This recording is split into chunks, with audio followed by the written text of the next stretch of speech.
What role animals play in incidents where people go missing is not always easy to determine.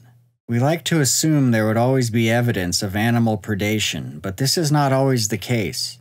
It would be a fairly simple task to fill a video with stories of children who were reportedly stolen by bears. There are many reported cases in newspapers in the late 18 to early 1900s, and they typically end with significant injury to the child or even death.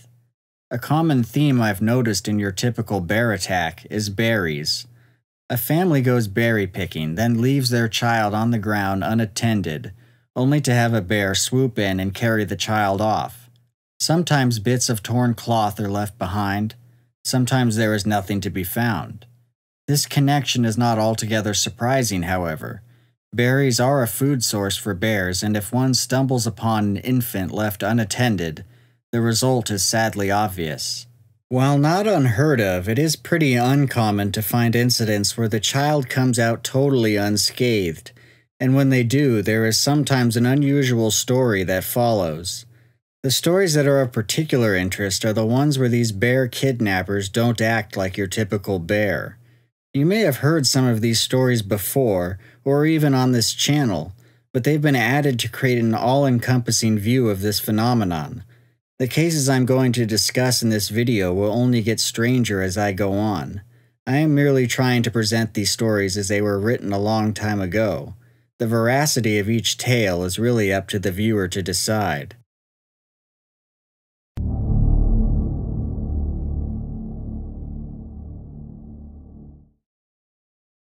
The first case I want to examine is that of Katie Flynn. I have already covered this famous case previously on this channel, but there is additional information that is worth mentioning. This story was told and retold in newspapers for at least 90 years after the actual occurrence, and there have been small changes to the story in many of these retellings. The earliest printing of this story is from 1868, and takes place between Ludington and Walhalla, Michigan. A logging camp existed here in the 1800s, right at the confluence of the Pere Marquette River and Weldon Creek. The original story is as follows. Henry Flynn lived at this logging camp with his wife and Katie Flynn, his daughter. Early one morning, Henry was taking a horse out to pasture, and Katie expressed a desire to go along. Her father allowed her to do so, and she rode the horse some 200 yards before her father put her down, telling her to run home so he could go to work. As Henry left, he noticed Katie playing in the sand where he had left her. After returning home from his day's work, Henry asked his wife about Katie's whereabouts, but nobody had seen her and she had not come home. Henry returned to the spot where he had last seen Katie and discovered huge bear tracks in the sand. The two parents searched the thick forest all night and into the morning without any luck. A couple of men interested in buying land stumbled upon the Flynns, and after being told about the present situation, decided to assist in the search. While passing through a swampy area with thick underbrush and calling Katie's name, a child's voice was heard. Henry called to his daughter and told her to come out of the bushes. Katie responded that the bear would not let her. The men then began working their way through the brush in the direction of Katie when they heard a large splash. They then found Katie standing on a log protruding out into the river. The bear had abandoned her and swam across. Katie was scratched all over and her clothes were torn from the underbrush. Inadvertent bite marks were noticed on her back where the bear had apparently picked her up to carry her. Katie revealed that the bear would put her down occasionally to rest and then nuzzle up to her face. She would then slap it and it would hang its head and purr like a cat.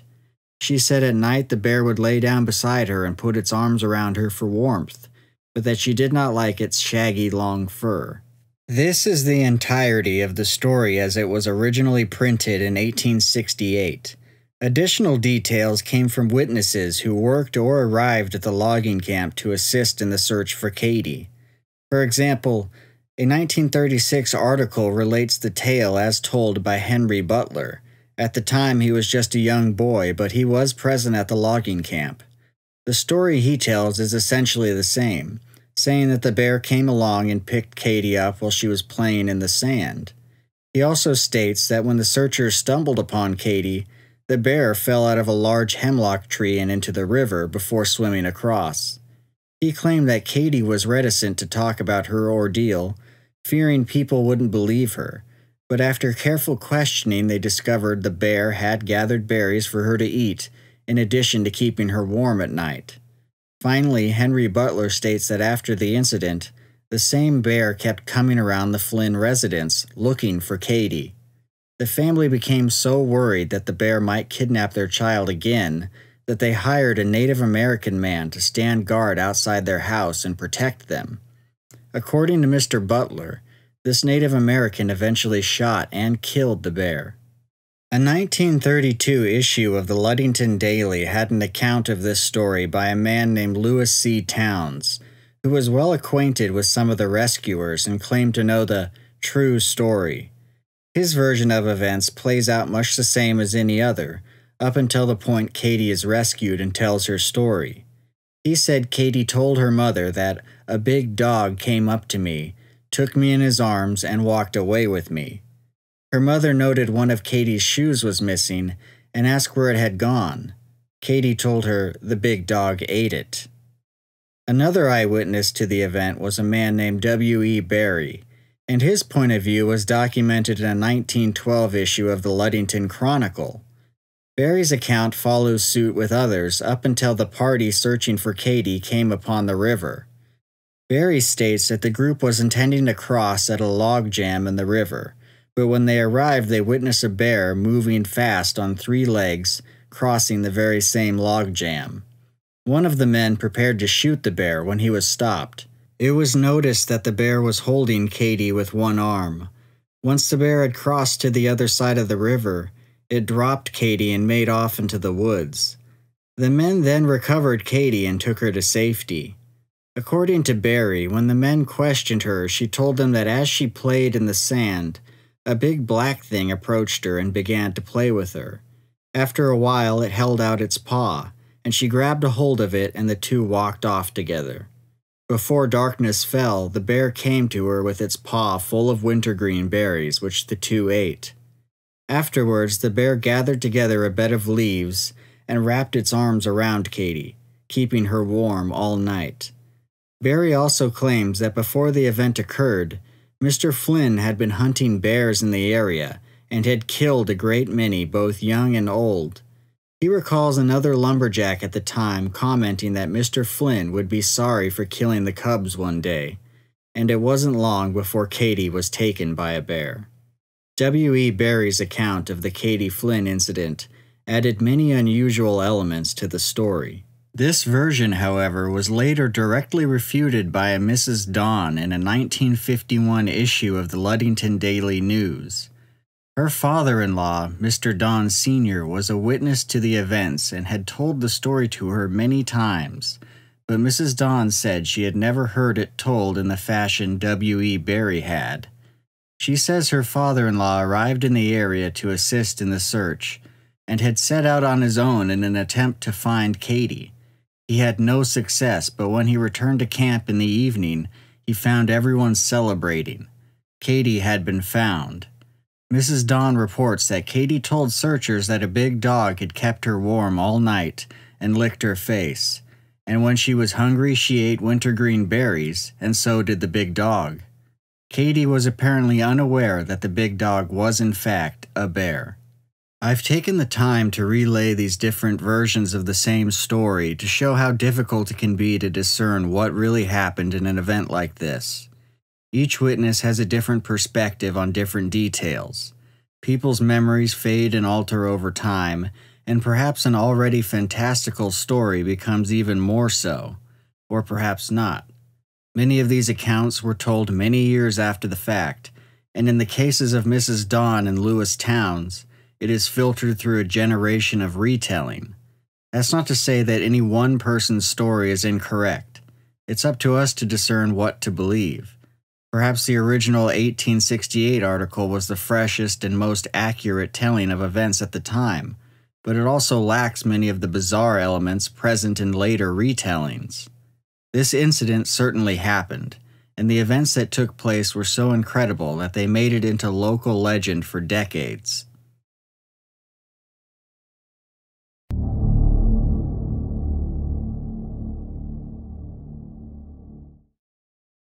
The Eagan family lived 5 miles southwest of Tumwater, Washington.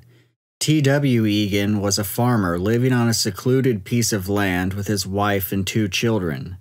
In December of 1906, the parents were away, leaving Eagan's 12-year-old daughter and her little brother alone on the farm. In the early evening, Eagan's daughter went out to a shed near the house to get some potatoes to make dinner. She was completely unaware of a large bear prowling the area. Before she knew what had happened, the bear snatched her up and began running. It was all she could do to let out a scream.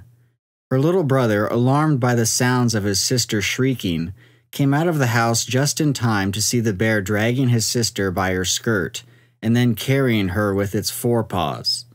The boy then ran for the neighbor's house and raised the alarm. The news made it to Tumwater, and soon hunters with packs of dogs were on their way to the farm to assist in the search for Eagan's daughter.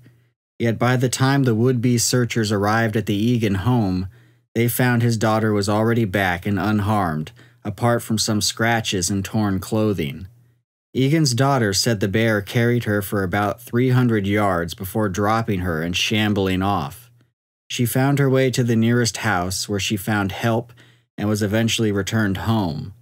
This incident, while fairly minor, is the only account I've ever seen that reported a bear carrying a child with its forepaws, which presumably would force the bear to be running on its hind legs. This makes for a rather unusual sight. Eagan's daughter was very fortunate to not only get away, but to get away unscathed.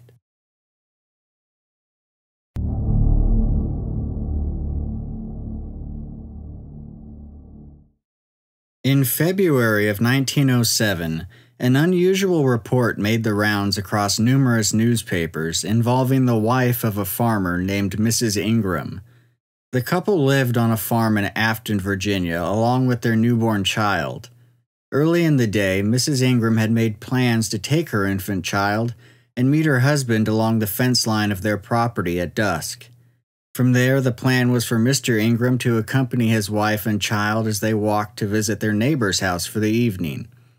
However, as night fell and Mrs. Ingram traveled to the fence line, she noticed a dimly lit figure on the other side. Believing it to be her husband, she handed her child over to the figure. She was then startled when the figure simply turned around and walked off into the night with her child. Mrs. Ingram then became frantic and started calling for her husband, whom she met coming towards the fence. The only evidence of the encounter was what is described as immense bear tracks leading off towards the mountains. As far as I can tell, the couple were never able to retrieve their child. This story, told as it is, makes little sense. If you were approaching a fence line in the dark and were only able to see the silhouette of objects, you would expect a bear to look something like this, almost like a walking boulder, and certainly nothing resembling a human being. Yet Mrs. Ingram somehow was convinced that this figure was her husband. Even in the dark, mistaking a bear for a human seems unlikely. In addition to that, the process by which she must have handed the child over seemingly would have given the bear away, in that the bear would have most likely grabbed the child with its mouth. Yet Mrs. Ingram seemed satisfied at the time that she handed her child over to a person, only becoming alarmed when the figure walked away without saying a word. If it were not for the immense animal tracks found at the scene, it would be easy to pass this off as a human abduction.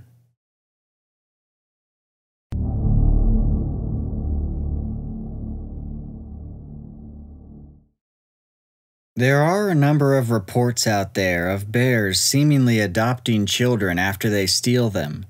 Helma Ursler, for example, wandered away from her home in the Allegheny Mountains in 1896, only to be found later playing with bear cubs in the forest. She would subsequently be rescued and the bears killed, but the newspaper article would end by saying, "Bears in that vicinity never harm little children." A bold claim. In 1888, The 2.5-year-old daughter of Millard Davis went missing from her home in Boyceville, only to be found the next day standing in a creek by a fisherman. She would tell her father that she had spent the night with a big bear.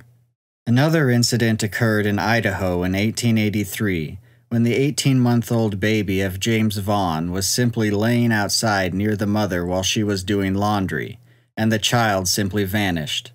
A search party was immediately formed, and the group discovered huge bear tracks leading into the forest.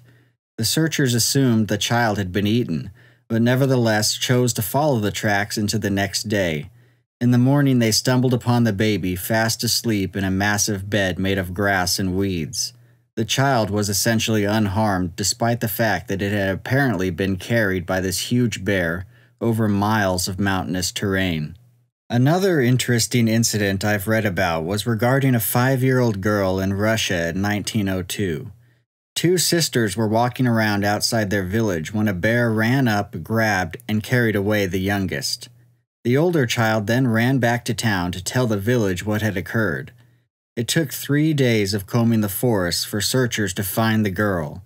She was reportedly completely unharmed and sitting on a mossy couch made for her by the bear. She had survived by eating nuts and fruits brought to her by the bear. The girl was rescued and the bear was killed by the villagers. But once again, we have an unusual story about an unusual bear willing to take in a child of a different species. Most experts would say this is impossible, but incidents not too dissimilar to this have happened as recently as 2019, when a young child named Casey Hathaway reported that he was cared for by a bear while lost in the wilderness in North Carolina.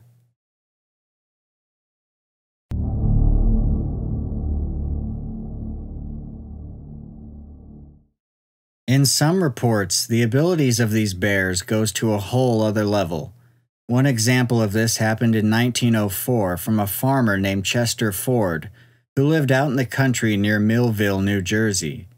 The report states that while he was riding towards town around dusk, a huge brown bear lumbered out into the middle of the road, flourishing a club in a threatening manner.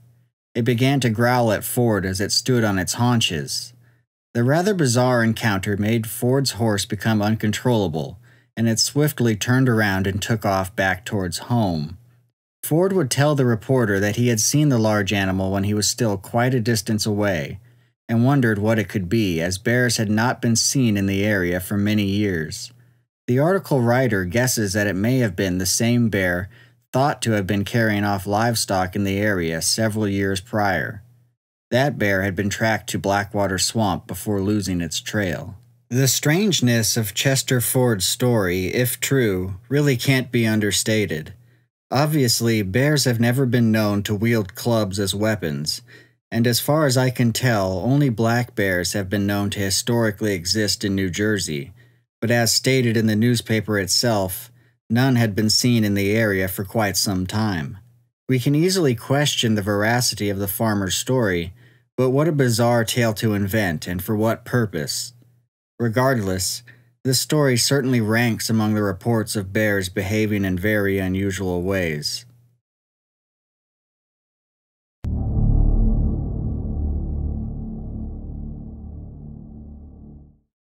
The story of Ida Mae Curtis is one that raises a lot of questions about what bears are capable of, because it was well documented in papers in 1955.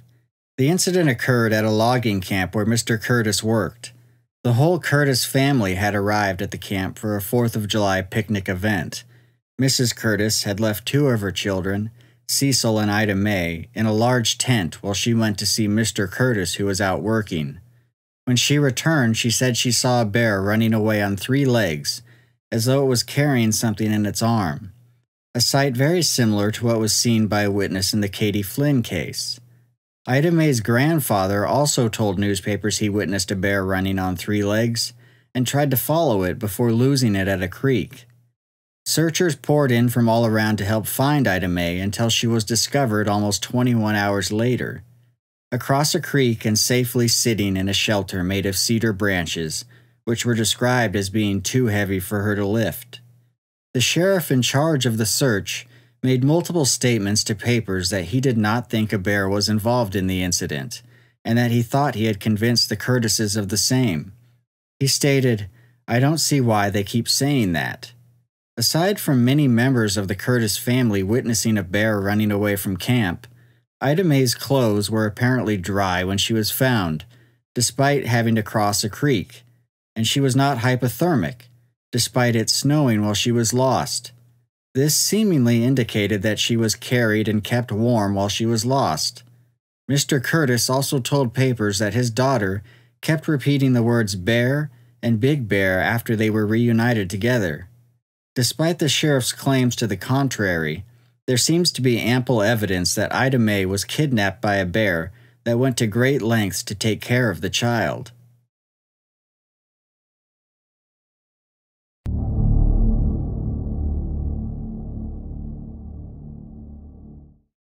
Perhaps the strangest story involving one of these anomalous bears comes out of Marble Falls, Texas in 1901, in a story titled Carried Off by a Bear Man.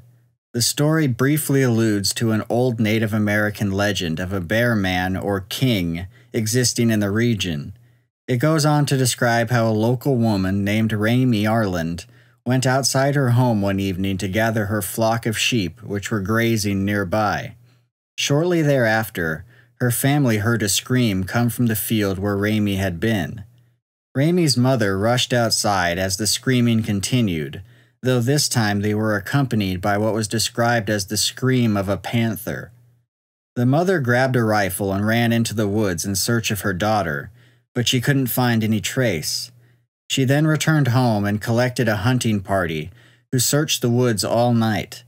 It wouldn't be until the next day that a hunter searching the forest a few miles outside Marble Falls encountered Ramey Arland walking aimlessly about.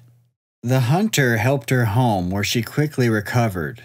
Ramey said she had been walking along a trail when a large black bear suddenly appeared in front of her. It quickly turned and ran away, as another strange-looking animal came running out of the bushes on all fours. According to Ramey, the animal in some ways resembled a human being, and made her remember the Kickapoo legends of a similar creature. Ramey says that the bear man threw one arm around her neck, while making a horrible sound. Instead of harming her, the creature scooped her up and ran towards the mountains. The two eventually reached a cave, and the creature left her lying on the ground. Ramey claimed that she tried to escape, but the bear man would stop her every time and strike her on the head. Ramey gave up, and after some time the bear fell asleep.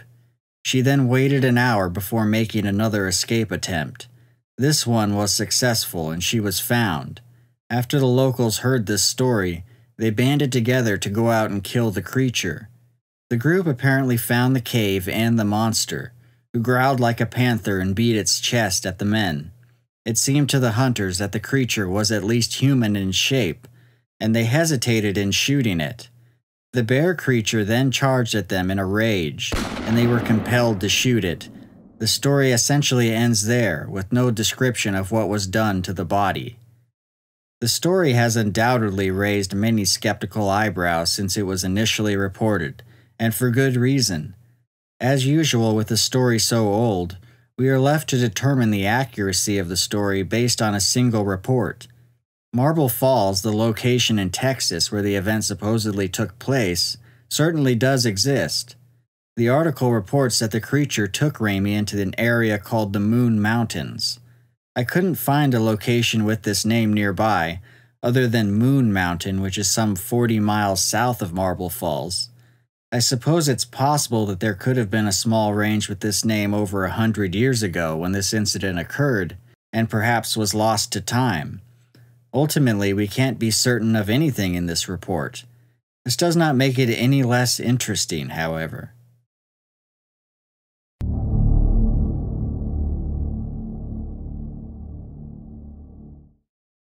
While it may be easy to take any one of these stories and simply discount it as an anomaly because of how strange it is, or because it goes against our conventional understanding of bear behavior, when taken as a whole, these stories reveal a number of commonalities between incidents.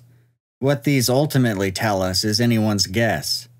Perhaps we simply don't know what bears are capable of, or these cases are merely a few outliers among the many bear encounters and abductions in history. Or perhaps something is happening here that we simply do not understand.